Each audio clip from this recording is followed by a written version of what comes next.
Bitta Apple diski nima sababdan har doim sizlarga apparatda shildiringlar to'kirdagi effekti zo'r bo'lmaydi deyiladi.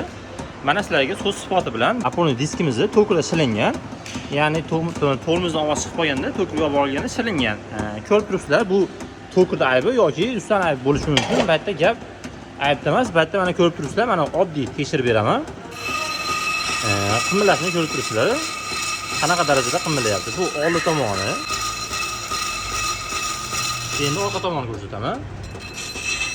Orqa tomon ham xuddi shunaqa holatda qimillayapti. Oldi ham, orqa ham. Endi bu narsa bitta to'kir shilishda gap bo'lmaydi.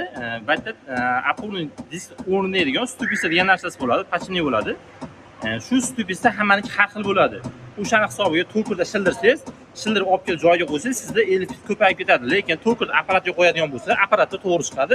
Mashina qo'yganda bilasizlar, jicha-jicha tejayish bo'ladi. U o'sha sababidan stupisani hisobiga bu tomon katta detonatsiya bo'lib ketadi.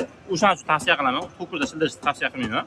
Faqatgina joyida shildirsanglar effekt zo'r bo'ladi. Pullaringdan, vaqtlaringdan hamda o'zlaring asablaringni anchagina asragan bo'lasizlar. Kimga shunaqa baraban shilish, Apple disklar shilish xizmati kerak bo'lsa, aloqaga chiqib kelaverasizlar.